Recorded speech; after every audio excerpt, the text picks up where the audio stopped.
வாஸ்ததான வேத பகுதி மத்தேயு எழுதின சுவிசேஷம் 16ஆம் அதிகாரத்தை எடுத்துக்கொள்வோம். எடுத்துக்கொண்டு நம்ம வாசிக்கலாம். 13வது வசனத்தை வாசிப்போம். பின்பு இயேசு ஆமென். பிலிப்பு செசரியாவின் திசைகளில் வந்தபோது தம்முடைய சீஷரை நோக்கி, மனுஷகுமாரனாகிய என்னை ஜனங்கள் யார் என்று சொல்லுகிறார்கள் அதுக்கு மேல என்று வாசிமா, கேட்டார். அதுக்கு மேல யார் என்று சொல்ல பரவாயில்ல, வாசி அதை வாசி. அப்பொழுது அவர் அப்பத்தின் புளித்த மாவை குறித்து எச்சரிக்கையாய் இருக்க வேண்டும் என்று சொல்லாமல் பரிசேயர் சதுசேயர் என்பவர்களின் உபதேசத்தை குறித்தே அப்படி சொன்னார் என்று அறிந்து கொண்டார்கள். பின்பு இயேசு பிலிப்பு செசரியாவின் திசைகளில் வந்தபோது தம்முடைய சீஷரை நோக்கி, மனுஷகுமாரனாகிய என்னை ஜனங்கள் யார் என்று சொல்லுகிறார்கள் என்று கேட்டார். ஆமென். இந்த இடத்துல பாத்தீங்கன்னா ஆண்டவர் ஒவ்வொரு சீசர்கள்ட்ட பேசிட்டு வர்றார். அப்ப புளித்த மாவை குறித்து எச்சரிக்கையா இருங்கள் என்று சொல்லி என்ன சொல்றாரு. அப்போ அவங்க உடனே சொல்லிட்டாங்க, புளித்த மாவுனே அப்பத்தையும் மீனையும் பற்றி பேசுகிறாரு அப்படின்னு சொன்னோடனேயும் நான் அதை குறித்து பேசலை அப்படின்னு சொல்லிட்டு சரிசெய்யர் பதிசெய்யர் என்ன செய்கிறாங்க அப்படிங்கிறத குறித்து தான் நான் பேசுகிறேன் அப்படின்னு விளக்கம் கொடுத்துட்டு இந்த இடத்துல என்ன செய்கிறாரு, சீசர்களை பார்த்து ஆண்டவர் ஒரு கேள்வி கேட்குறார். என்ன கேள்வி கேட்குறேன்னா, நீங்கள் என்ன யார் என்று சொல்லுகிறீங்க, மற்ற உலக மனுஷர்கள் என்ன சொல்கிறாங்க அப்படின்னு சொல்லி கேட்குறாரு. ஃபர்ஸ்ட் கேள்வி கேட்குறாரு. முதல் கேள்வி என்ன கேட்குறாரு, மற்றவர்கள் என்னை குறித்து என்ன சொல்றாங்க அப்படின்னு கேட்கும்போது என்ன சொல்றாங்க வாசிமா? அதற்கு அவர்கள் சிலர் உம்மை யோவான் ஸ்நானன் என்றும், சிலர் என்ன செய்றாங்க, உம்மை யோவான் ஸ்நானகன் என்று சொல்றாங்க, சிலர் எலியா என்றும், வேறு சிலர் என்ன சொல்றாங்க, எலியா தீர்க்கதரிசி அப்படின்னு சொல்றாங்க, வேறு சிலர் எரேமியா அல்லது தீர்க்கதரிசிகளில் ஒருவர் என்றும் சொல்றாங்க. எரேமியான்னு சொல்றாங்க, அவர் ஒரு தீர்க்கதரிசி, இல்ல வேறு மற்ற ஏதோ ஒரு தீர்க்கதரிசி அப்படின்னு சொல்லி உம்மை குறித்து சொல்றாங்க அப்படின்னு சொல்லிட்டு சீசர்கள் சொல்றாங்க. சரியா? அப்படி கேட்டுட்டு ஆண்டவர் என்ன சொல்றாரு, சரி அவங்க சொன்னதெல்லாம் ஒரு பக்கம் இருக்கட்டும், நீங்க என் கூடயே தெரிறீங்கல்ல, நீங்க எல்லாரும் சீசர்லாம் என்ன செய்றீங்க, என் கூடயே வர்றீங்கல்ல, நீங்க என்ன குறித்து யாருன்னு சொல்றீங்க அப்படின்னு ஆண்டவர் என்ன செய்யறாரு, ரெண்டாவது ஒரு கேள்வி கேட்கிறாரு. நீங்க என்னை யார் என்று நீங்க என்ன சொல்றீங்க அப்படின்னு கேட்கிறாரு. ஸோ வாசிமா. அப்பொழுது அவர் அதுக்கு அடுத்த வசனம், என்னை யார் என்று சொல்லுகிறீர்கள் என்று கேட்டார். நீங்க யார் என்று சொல்லுகிறீர்கள்? சீமோன் பேதுரு பிரதித்திரமாக, உடனே என்ன செய்றான் சீமோன் பேதுரு பிரதித்திரமாக, ஜீவனுள்ள தேவனுடைய குமாரனாகிய நீ ஜீவனுள்ள தேவனுடைய குமாரன் என்று கிறிஸ்து என்றான். கிறிஸ்து என்று சொன்னான். உடனேவும் அடுத்த செகண்ட் என்ன செஞ்சிட்டான் தெரியுமா? பேதுரு தான் பிரதான ஒரு அப்போஸ்தலர், அவர் கூட இருக்கிற சீசர்ல அவர் தான் பெரியவர். அவர் உடனே சொல்றாரு, நீ யாரு, ஜீவனுள்ள தேவனுடைய குமாரன் என்ன கிறிஸ்து அப்படின்னு சொல்லிட்டு ஆணித்தரமா சொல்றாரு. உடனே ஆண்டவர் சொல்றாரு, பரவாயில்ல நீ பெரிய பாக்கியவான். என்ன சொல்றாரு ஆண்டவர்? உடனே சொல்றாரு, நீ பாக்கியவான். இது சாதாரண ஒரு ரத்தமும் மாம்சமும் என்ன செய்யல, வெளிப்படுத்தல. ஏன்னா அதுக்கு முன்னாடி தானே கேட்கிறாரு, ஜனங்கள் இனி யார் என்று சொல்லுகிறார்கள் அப்படின்னு சொல்லி கேட்கிறாருல்ல. அப்படி கேட்கும் போது அவங்களாம் என்ன செய்யற, தீர்க்கதரிசி எலியா அப்படிலாம் சொல்றாங்கல்ல. அப்போ அவங்களாம் சொல்லல, நீ உடனே சொல்லிட்டீல நீ பெரிய பாக்கியவான். இது மாம்சமும் ரத்தமும் என்ன செய்யல, இதை வெளிப்படுத்தல. இது யார் வெளிப்படுத்தினது? பரலோகத்தில் இருக்கிற பிதாவாகிய தேவன் என்ன செஞ்சாரு, இதை வெளிப்படுத்தினார் அப்படின்னு சொல்லிட்டு ஆண்டவருக்கு ஒரே சந்தோஷம். இந்த இடத்துல என்ன சொல்றாரு ஆண்டவர், ஒரே சந்தோஷப்படுறாரு. எப்படி சந்தோஷப்படுறாரு? பரவாயில்ல நீ பாக்கியவானா இருக்க, இது பயங்கரமா ஆண்டவர் உனக்கு வெளிப்படுத்திட்டாரு, பரலோகத்தில் இருக்கிற தேவன் இதை வெளிப்படுத்தினாரு அப்படின்னு சொல்லிட்டு ஆண்டவர் அவனுக்கு பேதுருக்கு செய்ய போற காரியத்தை உடனே என்ன சொல்றாரு. அது கீழே வாசிமா. மேலும் நான் உனக்கு சொல்லுகிறேன், 18ஆம் அதிகாரத்தை வாசிங்க. மேலும் நான் உனக்கு சொல்லுகிறேன், நீ பேதுருவாய் இருக்கிறாய், இந்த கல்லின் மேல் என் சபையை கட்டுவேன், பாதாளத்தின் வாசல்கள் அதை மேற்கொள்வதில்லை, பரலோக ராஜ்யத்தின் திறவுகோல்களை நான் உனக்கு தருவேன். பாத்தீங்களா, பரலோகத்தின் திறவுகோலை என்ன செய்வேன், உனக்கு தருவேன். அதிகாரத்தை கொடுக்கிறாரு. சாவின் என்னது, திறவுகோல் என்னது, அதிகாரம். அந்த அதிகாரத்தையே ஆண்டவர் என்ன செய்யறாரு, இவன் இந்த மாதிரி சொன்ன உடனே என்ன செய்யறாரு, அவர் என்ன செய்யறாரு, பரலோகத்தின் ராஜ்யத்தினுடைய திறவுகளை உன் கையில தர்றேன், பூலோகத்திலே நீ கட்டுகிறது எதுவோ. நீ பாத்தீங்கன்னா ஆண்டவர் இன்னொரு காரியத்தை சொல்றாரு, நீ பூலோகத்துல எதை கட்டுறையோ அது பரலோகத்திலும் கட்டப்பட்டிருக்கும், அது பரலோகத்துல கட்டப்பட்டிருக்கும். பூலோகத்திலே நீ கட்டவிழ்ப்பது எதுவோ, நீ பூலோகத்துல எது கட்ட அவிழ்க்கிறையோ அது பரலோகத்திலும் கட்ட அவிழ்க்கப்பட்டிருக்கும் என்றார். அது பூலோகத்துல என்ன செய்யும், கட்ட அவிழ்க்கப்பட்டிருக்கும். என்ன அதிகாரத்தை ஆண்டவர் கொடுக்கிறார் தெரியுமா? பேதுருவுக்கு, நீ பரலோகத்தில் எதை கட்டுறியோ அது பரலோகத்தில் கட்டப்பட்டிருக்கும், எதை கட்ட அவிழ்க்கிறோ அது கட்ட அவிழ்க்கப்படும். அவன் சொன்னது தான். ஆண்டவர் சொல்றாரு, உனக்கு இந்த விதமான அதிகாரத்தெல்லாம் நான் செய்கிறேன் கொடுக்குறேன்னு சொல்லி ஆண்டவர் சொல்றாரு. அதனால தான் சொல்றாரு, நீ பாறையா இருக்கிற. பேதுரு என்றால் என்ன? பாறை. இந்த கல்லின் மேல், இந்த பாறையா இருக்கிற இந்த கல்லின் மேல் தான் என் சபையை கட்ட போறேன். ஆண்டவர் எவ்வளோ வார்த்தைகளை அப்படியே ஆசையா அள்ளி கொடுக்குறாரு. ஏன்னா அவ்வளோ ஒரு வெளிப்பாடு உள்ள ஒரு பேதுருவுக்கு ஆண்டவர் சொல்றாரு, நீ இப்படிப்பட்ட மகனா இருக்கிறபடினால நான் என்ன செய்வேன், உன் மேலதான் என் சபையை கட்ட போறேன். சரியா, நான் பரலோகத்திலிருந்து திரும்பி வரும்போது உண்மையில்தான் என் சபையை கட்டுவேன் அப்படின்னு சொல்லிட்டு, அது மாத்திரமல்ல திறவுகோல், அந்த அதிகாரத்தையே கொடுக்குறாரு பாருங்க, பரலோகத்தின் திறவுகள். அதனாலதான் பரலோகத்தில் எவைகளை கட்டுறீங்களோ அது கட்டப்படும், பூலோகத்தில் எதை கட்ட அவிழ்க்கிறியோ அது கட்ட அவிழ்க்கப்படும் அப்படின்னு ஆண்டவர் என்ன செய்றாரு, அதிகாரத்தை என்ன செய்றாரு, கொடுக்குறாரு பேதுருவுக்கு. அதோட அவர் நின்றல. அதுக்கு கீழே வந்து பாத்தீங்கன்னா ஆண்டவர் சொல்றாரு, அப்பொழுது 20வது வசனத்தை வாசிமா. அப்பொழுது தாம் கிறிஸ்துவாகிய இயேசு என்று ஒருவருக்கும் சொல்லாதபடிக்கு. ஆமா, அதுக்கு பிறகு ஒரு கட்டளை போடுறாரு ஆண்டவர். என்ன செய்றாரு, நான் தான் கிறிஸ்து, நான் தான் தேவனுடைய குமாரன் என்று என்ன நீ சொல்லிட்டீல, இது வெளிப்படுத்திட்டீல, இதை வந்து யாருக்கு சொல்லக்கூடாது, ஒருவருக்கும் சொல்லக்கூடாதபடி தம்முடைய சீஷர்களுக்கு கட்டளையிட்டார். ஆமா, தம்முடைய சீஷர்களுக்கு கட்டளையிட்டார். சரி, அது கீழே வாசிமா. அது முதல் இயேசு தாம் எருசலேமுக்கு போய்.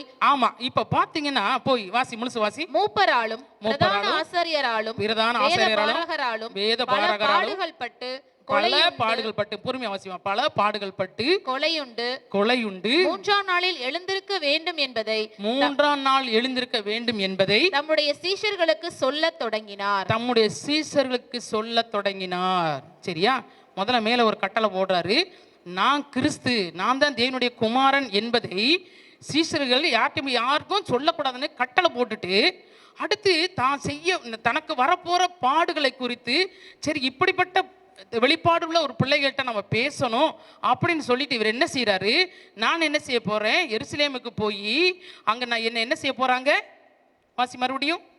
அது முதல் இயேசு தாம் எருசலேமுக்கு போய் மூப்பராலும் பிரதான ஆசாரியராலும் வேத பாரகராலும் பல பாடுகளை பட போறேன். அதுக்கு பிறகு கொலையுண்டு அவங்களால நான் கொலை செய்யப்பட போறேன். 3ஆம் நாளில் எழுந்திருக்க வேண்டும். அதுக்கு பிறகு நான் 3ஆம் நாள் உயிரோடு எழுந்திருப்பேன் அப்படின்னு சொல்லிட்டு தன்னுடைய கதைகள் என்ன சொல்றாரு ஆண்டவர், நான் இப்படிலாம் பாடுபட போறேன் அப்படிங்கறத தன்னுடைய சீஷர்களுக்கு என்ன சொல்ல தொடங்கினாரு. அதுக்கடுத்து அப்பொழுது பேதுரு அவரை பேதுரு என்ன பண்ணிட்டான், தனியே அழைத்து கொண்டு போறான். ஆண்டவர் என்ன செய்யறான், தனியே அழைத்து கொண்டு போறான். ஒரு வெளிப்பாடு உள்ள ஒரு மகன் என்ன செய்யறான், தனியே அழைத்து கொண்டு போய், ஆண்டவரே இது உமக்கு நேரிடக்கூடாது. இதுதான் இன்னைக்கு நம்ம எடுத்துக்கொள்ற வசனமே. இதுதான், சிலுவையை நாம் ஏன் சுமக்கணும், சிலுவையை நான் ஏன் சுமக்கணும், நம்மன்னு போடாதீங்க, நான் ஏன் சிலுவை சுமக்கணும். ஆண்டவர் சொன்னாரு, சிலுவையை நீ ஏன் சுமக்கணும் அப்படின்னு சொல்லிட்டு. இந்த இடத்துல என்ன பண்றாரு, பேதுரு தனியா கூட்டு கொண்டு போய், ஆண்டவரே இது உமக்கு நேரிடக்கூடாது, நீ யாரு, தேவனுடைய குமாரன். இன்னைக்கு நம்ம கூட சொல்லுவோம்ல, நான் யாருன்னு தெரியுமா, நான் எப்படிப்பட்டவங்க தெரியுமா, என்ன போய் நீங்கள் சொல்லலாமா, என்ன போய் இந்த பாஸ்டர் இப்படி பேசலாமா, என்ன போய் இந்த மாதிரிலாம் செய்யலாமா, எனக்கு இது நேரிடலாமா, நான் எத்தனை வருஷம் விசுவாசி, இவ்வளோ பணம் கொடுத்துருக்கிறேனே, இவ்வளோ காசு கொடுத்துருக்கிறேனே, இவ்வளோ நேரம் ஜெபம் பண்ணுறேனே, இவ்வளோ நாள் ஊழியம் செய்கிறேனே, இவ்வளோ நாள் சபைக்கு வர்றேனே, நான் இப்படிலாம் பாட்டு பாடுவேனே, நான் இப்படிலாம் ஜெபம் பண்ணுவேனே, நான் இப்படிலாம் பைபிள் வாசிப்பேனே, எனக்கு போய் இப்படி நடக்கலாமா, எனக்கு போய் இப்படி நடக்கலாமா. பேதுரு கேட்கிறாரு, இது உமக்கு நேரிடக்கூடாதே. அதுக்கடுத்து இது உமக்கு சம்பவிப்பது இல்லை என்று சொல்லி அவரை கடிந்து கொள்ள தொடங்கினான். இன்னைக்கு நம்ம கூட அப்படித்தான் ஆண்டவரை பார்த்து சொல்லுவோம், நம்மளை பார்த்து சொல்லுவோம். சரியா, இது நமக்கு நடக்கூடாது, எனக்கு நடக்கூடாது. ஏன்னா பாரம்பரியமாக நான் என்ன செய்கிறேன், ஊழியத்தில் எங்கள் அப்பா எங்கள் தாத்தா பாட்டி எல்லாம் ஊழியத்தில் இருந்தவங்க, எத்தனை சபை கட்டினவங்க, எத்தனை ஊர்களில் சபையை கட்டியிருக்கிறாங்க, எத்தனை கிராமங்களில் போய் ஊழியம் செஞ்சாங்க, எத்தனை இடங்களில் ஊழியம் செஞ்சாங்க, எனக்கு போய் இது நடக்கலாமா அப்படின்னு சொல்லிட்டு நீங்கள் என்ன செய்வீங்க, நம்ம சொல்லலாம். ஆனால் இங்கே பார்த்தீங்கன்னா தேவனுடைய குமாரனுக்கு நடக்க போகிறத சொல்லும் போது பேதுரு சொல்கிறார், இது உமக்கு நேரிடக்கூடாது, இது உமக்கு நேரிடக்கூடாது, உமக்கு இது நடக்கக்கூடாது என்று என்ன சொன்னா சொல்லத் தொடங்கினான். முதல்ல தான் ஒரு வெளிப்பாடு வந்துச்சு, நீ தேவனுடைய குமாரன் என்று சொல்லி. இப்ப சொல்லுறான், இது நீ இதை என்ன செய்யக்கூடாது, உமக்கு நேரிடக்கூடாது, இது என்ன செய்யக்கூடாது, எனக்கு நடக்கக்கூடாது. இன்னைக்கு நம்ம கூட அப்படித்தான் சொல்றோம். உடனே என்ன பண்ணாரு ஆண்டவர், அடுத்து வாசிமா, அவரோ திரும்பி பேதுருவை அவரை பார்த்து, உடனே என்ன செஞ்சாரு, திரும்பி பார்த்து, எனக்கு பின்னாக போ சாத்தானே, எனக்கு பின்னாக போ சாத்தானே. ஒரு இந்த வார்த்தை எப்படிப்பட்ட வார்த்தை, சாத்தானுக்குரிய வார்த்தை. எனக்கு நேரிடக்கூடாது, எனக்கு இது நடக்கக்கூடாது, என்ன இப்படி சொல்லக்கூடாது, என்ன இப்படி பேசக்கூடாது, எனக்கு இது வரக்கூடாது அப்படின்னு சொல்ற வார்த்தை யாருடைய வார்த்தை, சாத்தானுடைய வார்த்தை. அப்ப இந்த வார்த்தையெல்லாம் வரணும் அப்படின்னா நமக்கு என்ன வேணும், என்ன வேணும், கீழே வாசிங்க வாசிங்க. நீ எனக்கு இடரலா இருக்கிறாய், நீ எனக்கு இடரலா இருக்கிறாய். இன்னைக்கு நம்மளுடைய வாழ்க்கையோட அநேகர் நமக்கு அப்படித்தான் இடரலா இருக்காங்க. உன்னை குறித்து பாஸ்ட் இப்படி சொல்லிட்டாரே, உன்னை குறித்து சிஸ்டர் இப்படி சொல்லிட்டாங்களே, சரியா, உன்னை குறித்து இன்னைக்கு பேசுறது உனக்கு தான், இன்னைக்கு வாசனை உனக்கு தான், இன்னைக்கு பண்ண ஜெபம் உனக்கு தான், உன்னை குறித்து தான் இன்னைக்கு பாஸ்ட் என்ன செஞ்சாரு, பேசினாரு, உன்னை குறித்து தான் சிஸ்டர் இப்படி பேசினாங்க, சரியா. இன்னைக்கு நம்ம அநேகர் அப்படித்தான் நம்ம சொல்றோம். கீழே வாசிமா, அதுக்கு அடுத்த வசனம் வாசி. தேவனுக்கு ஏற்றவைகளை சிந்தியாமல், நீ தேவனுக்கு ஏற்றவைகளை சிந்தியாமல் மனுஷருக்கு ஏற்றவைகளை சிந்திக்கிறாய். இந்த காரியங்களை உமக்கு நேரிடக்கூடாது, உமக்கு நடக்கக்கூடாது, உமக்கு சொல்லக்கூடாது, எனக்கு இது செய்யக்கூடாது. இதெல்லாம் யாருடைய காரியங்கள், மனுஷருக்கு ஏற்ற சிந்தனைகள். இது ஆண்டவருக்குரிய சிந்தனை இல்லை, இது யாருக்குரிய சிந்தனை, மனுஷருக்குரிய சிந்தனை. அப்ப அதுக்குள்ள வாசி. அப்பொழுது இயேசு தம்முடைய சீஷர்களை நோக்கி, அப்பொழுது இயேசு தம்முடைய சீஷர்களை நோக்கி, ஒருவன் என்னை பின்பற்றி வர விரும்பினால், ஒருவன் என்னை பின்பற்றி வர விரும்பினால் அவன் தன்னைத்தான் வெறுத்து, முதல்ல என்ன செய்யணும், தன்னைத்தான் வெறுக்கணும். என்ன வேணும், ஆமா, இந்த எனக்கு நேரிடக்கூடாது, எனக்கு இது வரக்கூடாது, என்ன இப்படி சொல்லக்கூடாது, எனக்கு இந்த பாஸ்ட் இப்படிலாம் பண்ணியிருக்க கூடாது அப்படின்னு சொல்றீங்க பார்த்தீங்களா. இந்த காரியத்தை சொல்றாரு, அவன் என்ன செய்யணும், தன்னைத்தான் வெறுக்கணும். எப்படிமா, தன்னைத்தான் வெறுத்து தன் சிலுவையை எடுத்துக்கொண்டு என்னை பின்பற்ற கடவன். சிலுவையை எடுத்துக்கொண்டு என்னை பின்பற்றி வர கடவன். ஆண்டவர் சொல்றாரு, மேல நடந்ததெல்லாம் சொல்லிட்டு சொல்றாரு, நான் எனக்கு இப்படி பாடுபட போறேன், நான் இப்படி கொலை செய்யப்பட போறேன், 3 நாள் என்ன செய்வேன், நான் உயிரோடு எழுந்திருப்பேன். யாரால, பரிசேயர் சதிசேயர் அப்புறம் என்ன வேத பாரகர் பண்டிதர்கள்லாம் இருக்கிறாங்க, அவங்க எனக்கு இப்படிலாம் செய்ய போறாங்க அப்படின்னு சொல்றத நம்மனால என்ன செய்ய முடியல, என்னால் ஏற்றுக்கிற முடியல, பேதுருவால ஏற்றுக்கிற முடியல. ஆனால் ஆண்டவர் சொல்றாரு, இப்படி ஏற்றுக்கிறவ தான் என்னை பின்பற்றி வரணும். அவன் என்ன செய்யணும், தனக்குத்தானே தன்னுடைய சிலுவை எடுத்துக்கொண்டு எனக்கு பின்னாடி வரணும். இப்போ ஏசாமி இந்த இடத்துல சிலுவை சுமந்துட்டாரா, இல்லை, அவரே என்ன சிலுவைக்கு போகல, அவரே இன்னும் சிலுவைக்கு போகல. இந்த இடத்துல வாஸ்து பார்த்தீங்கன்னா ஏசாமி இன்னும் சிலுவைக்கு போகல. அவர் போகிறதுக்கு முன்னாடியே சொல்றாரு, ஒருவன் நீ என்னை பின்பற்றி வர்றாயா, பேதுருவே நீ என்னை பின்பற்றி வர்றாயா, சபையாரை உங்களை பார்த்து ஆண்டவர் கேட்கிறாரு, நீ ஆண்டவரை பின்பற்றி வருகிறாயா. அப்ப என்ன செய்யணும், தன்னைத்தான் வெறுக்கணும். எனக்கு இது நடக்கக்கூடாது, எனக்கு இது பேசக்கூடாது, என்னை பற்றி சொல்லக்கூடாது, எனக்கு இது நேரிடக்கூடாது அப்படின்னு சொல்ற உங்களை பார்த்து ஆண்டவர் சொல்றாரு, நீ என்னை பின்பற்றி வர விரும்புகிறாயா, நீ என்னை பின்பற்றி வருகிறா, நீ என்ன செய்யணும், உன்னை நீ வெறுக்கணும். உன்னை வெறுத்து என்ன செய்யணும், என் சிலுவையை எடுத்துக்கொண்டு என்னை பின்பற்றி வா. அப்போ அவரை பின்பற்றி போகணும்னு சொன்னால் நமக்கு எப்படி அவரை பின்பற்றி போகிறது, ஆவியிலையா, ஆத்மாவிலையா, சரீரத்திலையா, எதில் பின்பற்றி போகணும், எதில் சிலுவை சுமந்துட்டு போகணும், எந்த இதில் நான் சிலுவை சுமக்கணும் அப்படின்னு சொல்லி நம்ம ஒரு வேளை கேள்வி கேட்கலாம்.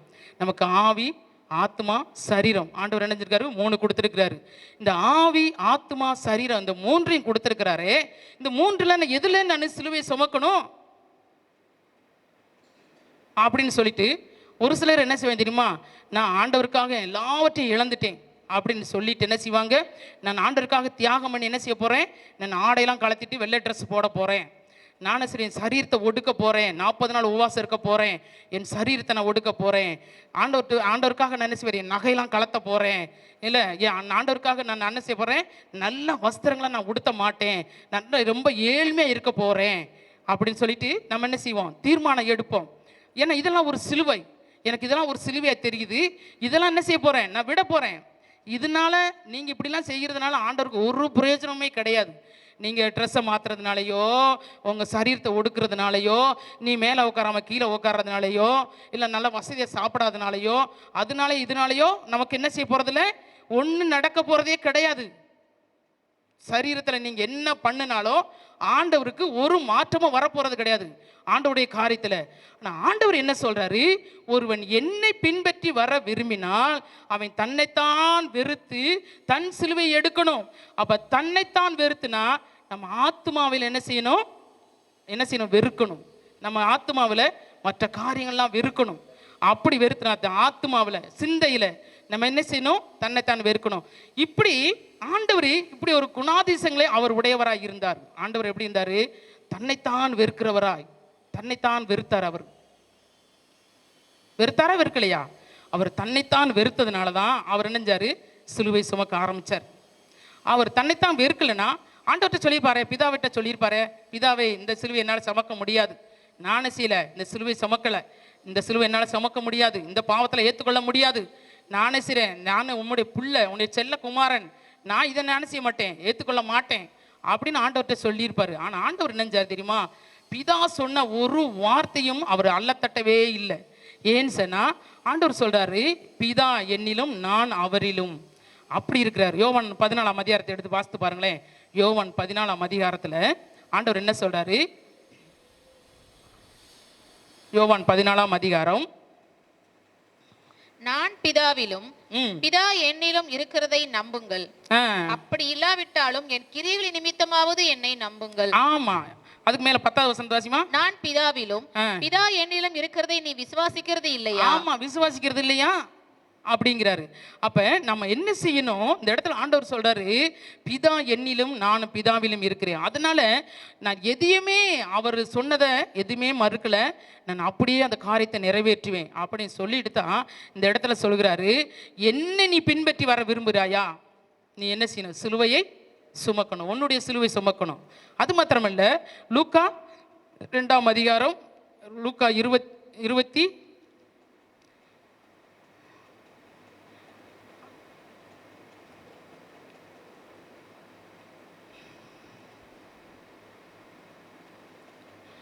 லூக்கா 9:23 வாசிமா. எப்படி இருக்கணுமா, தன்னைத்தான் வெறுத்து தன் சிலுவை எடுத்துக்கொள்ளணும். அவர் எல்லாரையும் நோக்கி, பின்பு அவர் எல்லாரையும் நோக்கி, ஒருவன் என் பின்னே வர விரும்பினால் அவன் தன்னைத்தான் வெறுத்து தன் சிலுவையை அனுதினமும் எடுத்து. ஆமா, ஒரு நாள் கூட விடக்கூடாதுமா, தினந்தோறும் அனுதினமும். இந்த இடத்துல வந்து தன்னைத்தான் வெறுத்து தன் சிலுவை எடுத்துக்கொண்டு வரணும்.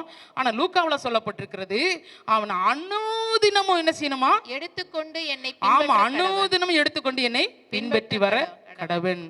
அப்போ ஆண்டவர் ஒரு நாளைக்கு மட்டும் நீங்கள் சிலுவை எடுத்துட்டு 40 நாள் மட்டும் சிலுவை எடுத்துக்கிட்டு அப்புறம் மற்ற நாளில் தூக்கி போட்டுட்டு மற்ற காரியத்தில் உலக பிரகாரமான காரியத்தெல்லாம் பார்க்குறது அப்படி சொல்லலை. ஆண்டவர் அனுதினமும் என்ன செய்யணும், என்னை பின்பற்றி வரணும். அப்போ ஆண்டவர் சொல்கிறாரு, என்ன செய்யணுமா, அனுதினமும் நான் சிலுவை எடுத்து போகிறேன், என் பின்னாடி வா, நான் என்ன செய்ய போகிறேன், என்னுடைய சிலுவை சுமக்கிறேன். ஆண்டவர் சுமக்கிற சிலுவை நம்ம சுமக்க முடியாது.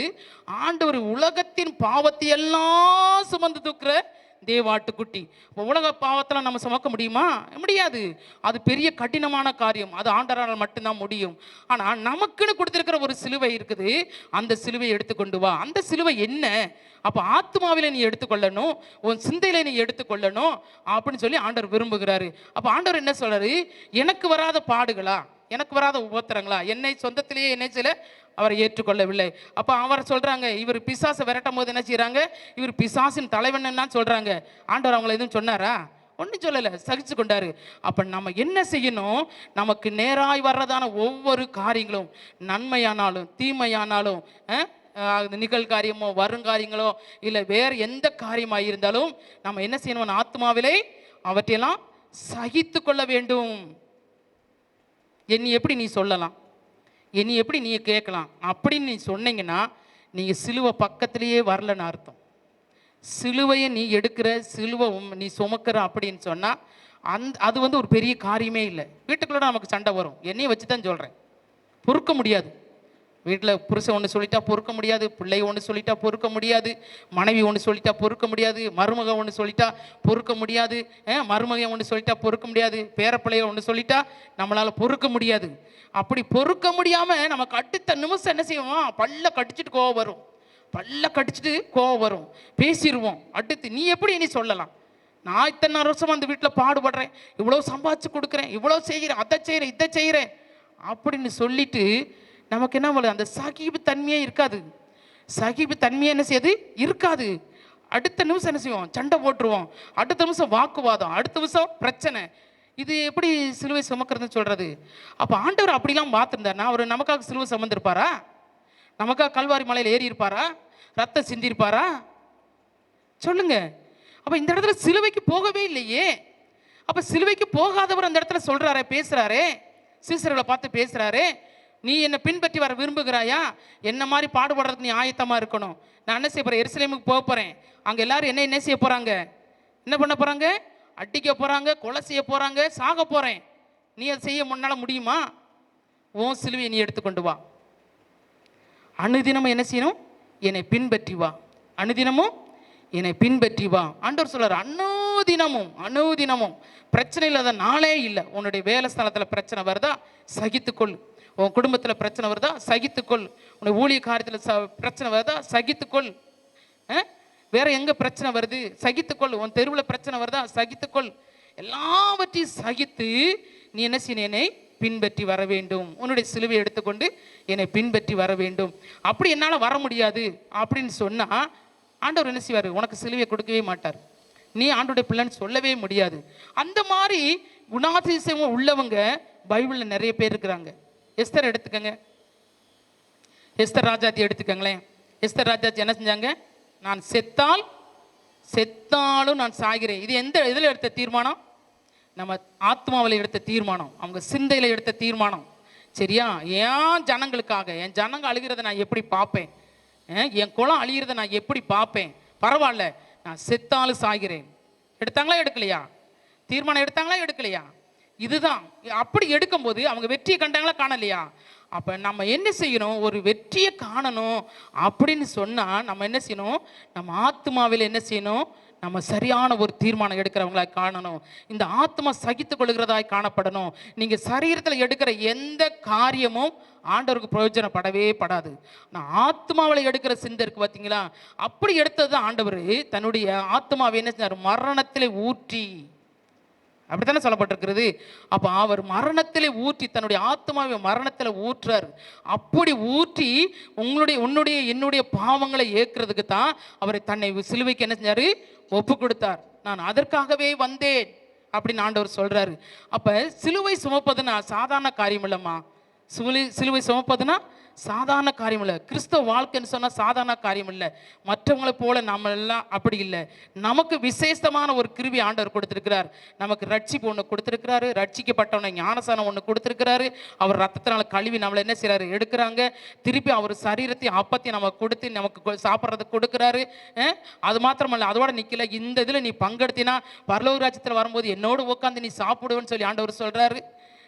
ஆண்டவர் என்ன செய்யறாரு, ஆண்டவருக்கு பிரியமான பிள்ளையா இருந்து ஊழியம் செஞ்சா பரலோகத்தின் திறவுகளை கொடுக்குறேன்னு சொல்றாரு. எத்தனை ஆசீர்வாதங்களை கொடுக்குறாரு. அப்படிப்பட்ட ஆண்டவரை பின்பற்ற நம்ம ஒரு சின்ன காரியத்தை நம்மளால என்ன செய்ய முடியல, சகித்து கொள்ள முடியல. நம்மளால என்ன செய்ய முடியல, சகித்து கொள்ள முடியல. அதுக்குத்தான் ஆண்டவர் சொல்றாரு. அதுக்கு கீழே வாசிமா 18ஆம் அதிகாரத்துல 16ஆம் அதிகாரத்துல தம்முடைய சீசர்களை பார்த்து, அப்பொழுது தம்முடைய சீசர்களை நோக்கி, ஒருவன் என்னை பின்பற்றி வர விரும்பினால் அவன் தன்னைத்தான் வெறுத்து தன் சிலுவையை எடுத்துக்கொண்டு என்னை பின்பற்றி வர கடவன். 25வது வசனத்தை வாசி. தன் ஜீவனை ரட்சிக்க விரும்புகிறவன் அதை இழந்து போவான். ஆமா, போதும். தன் ஜீவனை ரட்சிக்க விரும்புகிறவன் அதை இழந்து போவான். எனக்கு இதெல்லாம் நடக்கக்கூடாது, எனக்கு இதெல்லாம் தேவையே இல்லை. சரியா?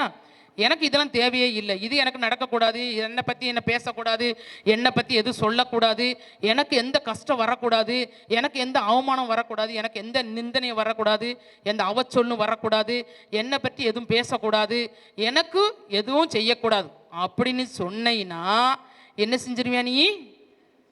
நீ ஜீவனை இழந்து போவாய். எந்த ஜீவனை இழந்து போவாய்? உன்னுடைய ஜீவனை நீ இழந்து போவாய். எனக்கு இதெல்லாம் நடக்கக்கூடாது, எனக்கு இதெல்லாம் ஏற்றுக்கொள்ள முடியாது, நான் இப்படித்தான் இருப்பேன் அப்படின்னு சொல்லி உனக்கு சகிப்புத்தன்மை இல்லை என்றால் நீ என்னத்தை இழந்து போவ? உன்னுடைய ஜீவனை நீ இழந்து போவாய். நீ கிறிஸ்துவை பின்பற்றினது வீணாய் போயிரும். நீ இவ்வளவு வருஷம் கிறிஸ்தவனா இருந்தது வீணா போயிரும். ஆனா ஆண்டவர் அதுக்கடுத்து சொல்றாரு, அதுக்கு கீழே வாசிமா, தன் ஜீவனை இழந்து போகிறவன், தன் ஜீவனை இழக்க விரும்புகிறவன் அதை கண்டடைவான். அதை ஆதாயப்படுத்திக் கொள்ளுவான். அல்லேலூயா. ஆமா, எதை நீ இழக்க விரும்புறியோ, எதை இழக்க ஆண்டவர் சொன்னாரு, அவர் தன்னுடைய ஜீவனை இழக்க விரும்பினார். ஆண்டவர் நினைஞ்சாரு, தன்னுடைய ஜீவனை இழக்க விரும்பித்தான் சிலுவை தூக்கினார். அவர் அந்த பாரமான சிலுவையை எப்படி தூக்கினாரு? ஆமா, தன்னுடைய ஜீவனை இழக்கிறதுக்கு அவர் விரும்பினதுனாலதான் அவருக்கு என்ன கிடைச்சிச்சு? நித்திய ஜீவன் கிடைச்சிச்சு. அவருக்கு என்ன ஜீவன் கிடைச்சிச்சு? நித்திய ஜீவன் கிடைச்சிச்சு. நீ அதை இழந்துக்கிற முடியாது. நான் அதெல்லாம் இழக்க ஆயத்தமா இல்லை. என்னுடைய ஜீவன் எனக்குள்ளதே இருக்கணும், எனக்கு எதுவுமே நேரிடக்கூடாதுன்னு சொன்னா நீ என்னத்தை பிடிச்சிக்கிற மாட்டேன், சிலுவை சகிச்சுக்கிற மாட்டேன், நீ ஆண்டவர் பக்கம் வரமாட்டேன். நீ இங்கே தான் இருப்ப. இந்த பரலோகத்தில் வந்து சேரணும் அப்படிங்கிறதெல்லாம் என்ன கிடையாது. இந்த பூலோகத்தில் இருக்க வேண்டிய நிலைமை வரும். ஆனால் உன்னுடைய ஜீவனை இழந்தாவது தேவனுடைய ராஜ்யத்துக்குள்ள போக வேண்டும். தேவன் சொன்னதான கட்டளையின்படி நான் நடக்க விரும்புகிறேன், அவர் சிலுவை எடுத்து அவர் பின்பற்ற நான் விரும்புகிறேன்னு சொன்னீங்கன்னா ஆண்டவர் என்ன சொல்றார்? உன்னையே நித்திய ஜீவனுக்குள்ள கொண்டு போறதுக்கு அவர் ஆயத்தமா இருக்கிறார். அவர் ஆண்டவர் அழகா தெளிவா சொல்றாரு. அந்த சீசர்கள்ட்ட சொல்லி வரும்போது சொல்றாரு, தன் ஜீவனை ரட்சிக்க விரும்புகிறவன் அதை இழந்து போவான். நீ உன்னுடைய ஜீவனை பாதுகாத்து கொள்ளணும். என்னுடைய ஜீவன் இப்படியே எனக்கு இருக்கணும், என்னுடைய காரியங்கள் ஒன்றும் குறைந்து போகக்கூடாது, நான் ஒன்று இழக்க மாட்டேன், ஒன்று சகித்து கொள்ள மாட்டேன், எந்த துன்பத்தை ஏற்றுக்கொள்ள மாட்டேன் அப்படின்னு சொன்னீங்கன்னா நீ ஆண்டவருடைய ராஜ்யத்தை இழந்து போவாய். புரியுதாமா உங்களுக்கு? புரியுதா? இல்லை, நான் இந்த பூமிக்குரியது எல்லாவற்றையும் நான் இழந்துட்டு எனக்கு பரலோக ராஜ்யம் தான் சொந்தம்னு சொல்லி வந்தேன்னா அதை நீ என்ன செய்வா? ஆதாயமாக்கி கொள்ளுவாய், அதை அடைந்து கொள்ளுவாய். அந்த பரலோக ராஜ்யத்துக்கு போறதுக்கு நீ என்ன செய்வா? ஆண்டவர் என்ன செய்வார்? உனக்கு முக்கியத்துவத்தை கொடுப்பாரு. அதனாலதான் சொல்றாரு, அதுக்கு கீழே வசனம் அவர் சொல்றாரு, மனுஷன் உலகம் முழுவதையும் ஆதாயப்படுத்திடுவான். அதுக்கு ஆட்கள் இருக்கிறாங்க. அதை போல நீயும் நடந்தீனா தன் ஜீவனை நஷ்டப்படுத்தினால் அவனுக்கு லாபம் ஒண்ணுமே இல்லம்மா. உன் ஜீவனை நஷ்டப்படுத்தினா ஒண்ணுமே இல்லை. உலகம் முழுசு நீ ஆதாயப்படுத்திடலாம். ஆனா உன் ஜீவன் போகும்போது நீ எங்க போய் கிடப்ப? நீ எரிநரகத்துக்குள்ள கிடப்ப, வெந்துட்டு கிடப்ப. அங்க உன்னை காப்பாத்துறதுக்கு ஒருத்தருமே கிடையாது. அங்க காப்பாத்துறதுக்கு யாரும் கிடையாது. வெந்து சாகணும். இங்க எல்லாம் அனுபவிச்சிருவேன். ஆனா அங்க போனா ஒண்ணுமே கிடைக்காது. அதனாலதான் ஆண்டவர் சொல்லிட்டாரு, சீசர்கிட்ட பேசிட்டு வரும்போது சொல்றாரு, ஒரு மனுஷன் உலகம் முழுசவனுக்கு ஆதாயப்படுத்திட்டாலும் அவனுக்கு ஒரு லாபம் இல்லையா? அவன் ஜீவனை நஷ்டப்படுத்திட்டா அவனுக்கு ஒரு லாபமும் கிடையாது, ஒன்றும் கிடையாது. அதை போல நீங்க வாழ்ந்துடாதீங்க அப்படின்னு சொல்லிட்டு சொல்றாரு. அவனுக்கு ஒண்ணுமே கிடையாது. கீழே வாசிமா, மனுஷன் தன் ஜீவனுக்கு ஈடாக எண்ணத்தை கொடுப்பான். அவன் தன் ஜீவனுக்கு ஈடாக எண்ணத்தை கொடுக்க முடியுமா? ஆண்டவர் தான் உன்னுடைய ஜீவனை காப்பாற்றுறதுக்கு அவர் ஜீவனை கொடுத்துட்டாரு. நீ உலகம் முழுசு ஆதாயப்படுத்திட்டு என் ஜீவனை காப்பாற்றுறதுக்கு என்னாச்சும் கொடுங்க. நீ கோடி கோடியாக சொன்னீங்க, மழை வரைக்கும் ஆண்டவர் வானதம் வரைக்கும், வானம் சிங்காசனம் பூமி பாதை அப்படின்னாரு. அந்த உட்காந்துருக்க சிங்காசனத்து வரைக்கும் நீ தங்கத்தை குமிச்சு வச்சிருந்தாலும் சரி, நீ வைரத்தை குமிச்சு வச்சிருந்தாலும் சரி, பணத்தை குமிச்சு வச்சிருந்தாலும் சரி, உனக்கு ஜீவனை கொடுக்கறதுக்கு ஒருத்தரும் வரமாட்டாங்க. ஆனா ஒண்ணு வாசி, மனுஷகுமாரன் தம்முடைய பிதாவின் மகிமை பொருந்தினவராய் தம்முடைய தூதரோடு கூட வருவார். போதும். அப்ப உலகம் முழுசும் எண்ணத்தை நீ ஆதாயப்படுத்தி கொண்டாலும் தன் ஜீவனுக்கு ஈடாக நீ ஒண்ணுமே செய்ய முடியாதுமா. ஜீவனுக்கு ஈடாக ஒண்ணுமே செய்ய முடியாது. ஆண்டவர் சொன்னாரு, தன்னை அவனுடைய ஆத்மாவை ரட்சித்து கொள்ள உன்னுடைய ஆத்மா பரலோகத்துக்கு போகணும், உன்னுடைய ஆத்மா ஆண்டோடைய கையில் இருக்கணும்னு சொன்னீங்கன்னா நீ இங்கே பூமியில் இருக்கிற எல்லா காரியத்தை என்ன செய்யணும்?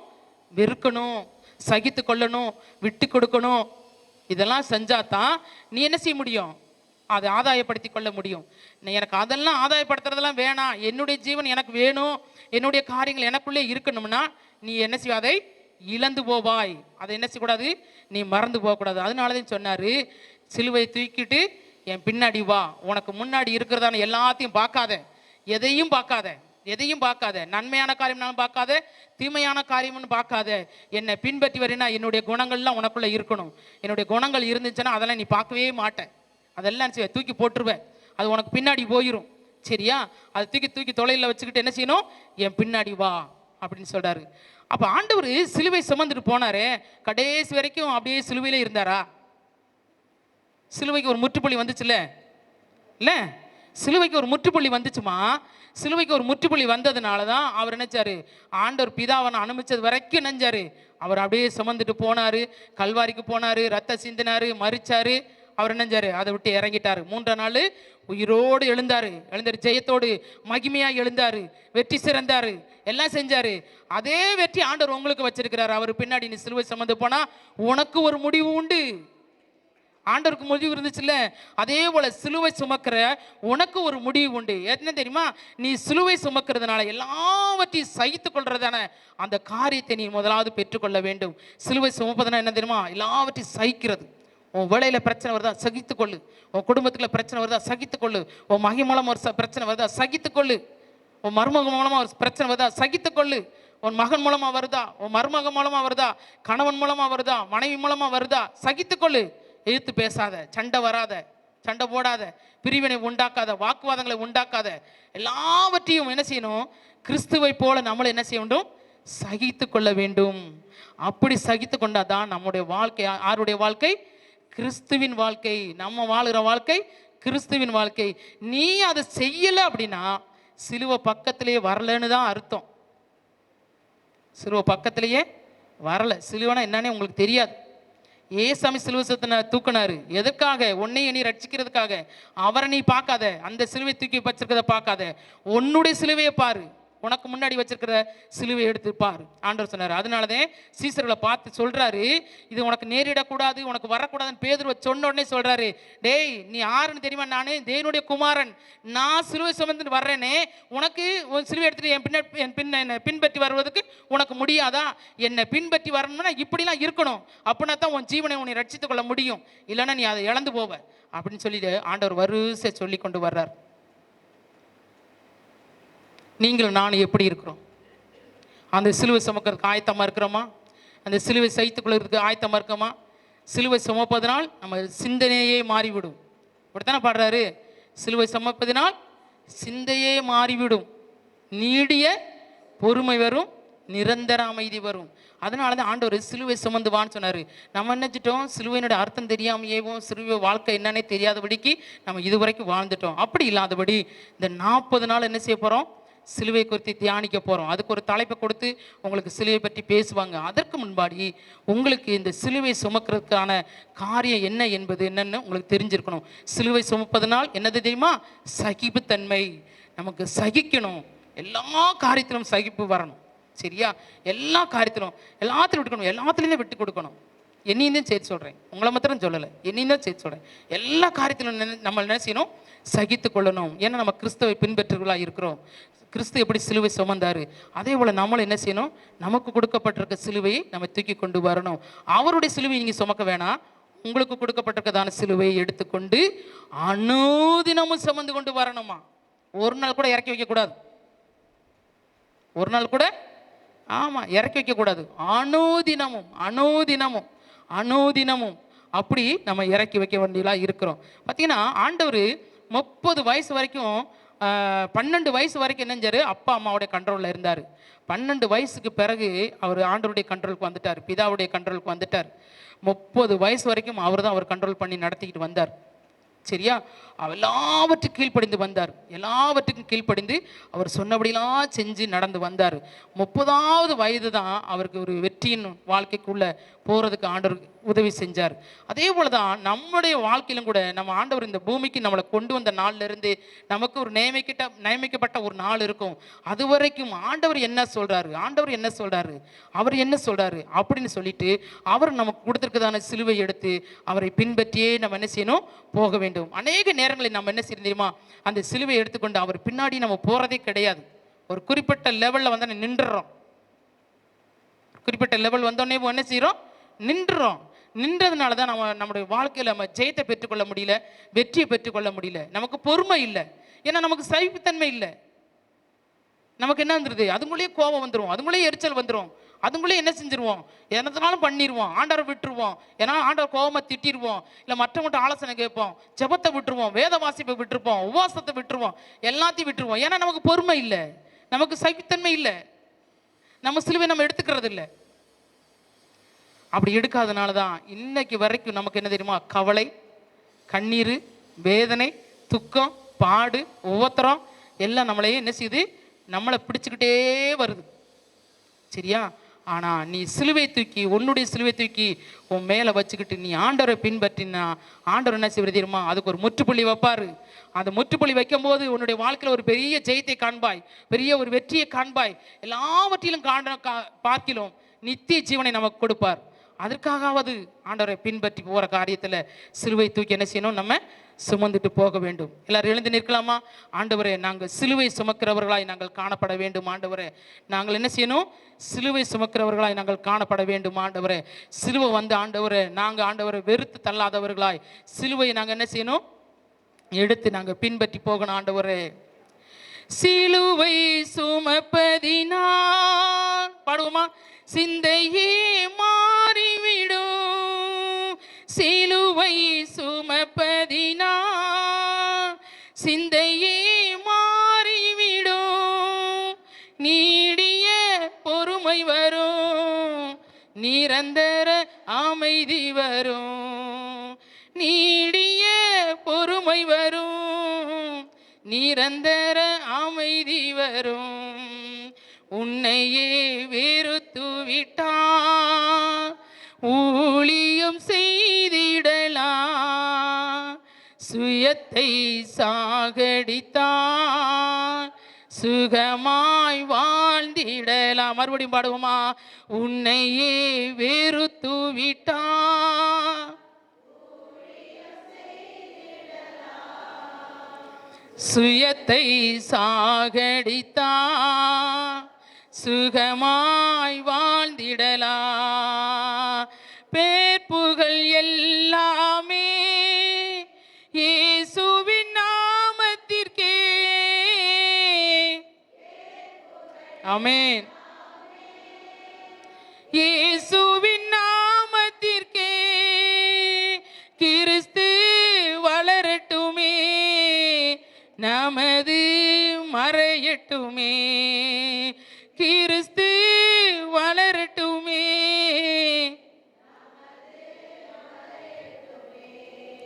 உன்னையே வெறுத்து விட்டால் சொல்லுங்க, ஆண்டவரே என்னை நான் வெறுத்துறேன். ஆண்டவரே, சுயத்தை சாகடித்தான், சுகமாய் வாழ்ந்திடலாம். மறுபடியும் பாடுவோமா, உன்னையே. ஆமென்.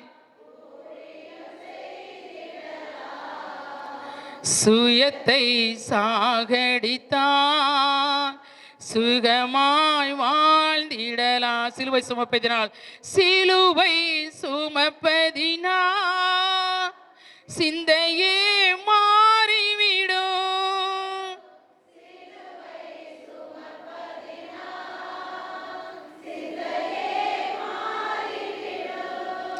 நீடிய பொறுமை வரும், நிரந்தர அமைதி வரும். நீடிய பொறுமை வரும், நிரந்தர அமைதி வரும். உன்னையே வெறுத்து விட்டால் சொல்லுங்க, என்னையே நான் வெறுத்து விடுறேன் ஆண்டவரே. ஊழியம் செய்திடலாம், சுயத்தை சாகடித்தான், சுகமாய் வாழ்ந்திடலாம். மறுபடியும் சொல்லுமா, என்னையே வெறுத்து விட்டான், ஊழியம் செய்திடுவே. சுயத்தை சாகடித்தான், சுகமாய் வாழ்ந்திடுவே. கரங்களை உயர்த்தி சொல்லும், ஆண்டவரே என்னையே நான் வெறுக்கணும். ஆண்டவரே, எனக்கு அந்த காரியம் வரலையே. ஆண்டவரே, நான் சகிப்புத்தன்மையோடு இருக்கணுமே. ஆண்டவரே, நீர் ஆண்டவரே சீசர்களை பார்த்து சொன்ன வார்த்தை, ஆண்டவரே நான் உம்மை பின்பற்றுகிறேன். ஆண்டவரே, நான் உம்மை பின்பற்றி வருகிறேன். ஆண்டவரே, நான் உம்மை பின்பற்றி வருகிறேன் என்று சொன்னால், ஆண்டவரே நீர் சொன்னதான காரியம் தன்னைத்தான் வெறுக்கணும். ஆண்டவரே, எங்களை நாங்களே வெறுத்து ஆண்டவரே சிலுவை சுமக்கிறவர்களாய் ஆண்டவரே நாங்கள் உம்மை பின்பற்றி வர ஆண்டவரே என்னை ஒப்பு கொடுக்கிறேன் என்று சொல்லுகிறவர்கள் கரங்களை உயர்த்தி சொல்லுவோமா? ஆண்டவரே, அனுதினம் உம்மை பின்பற்றி வருகிறதுக்கு ஆண்டவரே, அப்பா நான் ஆண்டவரே சகிப்பையோ தன்மையோடு ஆண்டவரே, பொறுமையோடு ஆண்டவரே, நீடிய சாந்தத்தோடு ஆண்டவரே, எல்லாவற்றையும் வெறுத்து ஆண்டவரே, எனக்கு கொடுக்கப்பட்டிருக்க சிலுவை எடுத்துக்கொண்டு அனுதினமும் ஆண்டவரே உம்மையே பின்பற்றி வர விரும்புகிறேன் ஆண்டவரே, உம்மையே பின்பற்றி வர விரும்புகிறேன் ஆண்டவரே. என்னை ஒப்பு கொடுக்கிறேன் ஆண்டவரே, என்னை ஒப்பு கொடுக்கிறேன் ஆண்டவரே. இதுவரைக்கும் ஆண்டவரே நான் சிலுவை சுமந்தேன் என்று சொல்லி நினைத்தேன். ஆனா இல்ல சுவாமி, நீர் சொல்லுகிறதான காரியம் இல்ல. நீர் சிலுவை சமூகத்துக்கு போறதுக்கு முன்னாடி ஆண்டவரே நீர் எங்களை பார்த்து சொல்றீங்க ஆண்டவரே, நீர் என்னை பின்பற்றி வர விரும்புறியா? நீ விரும்புறியா? நீ விரும்புறியா? உன் குடும்பம் விரும்புதா?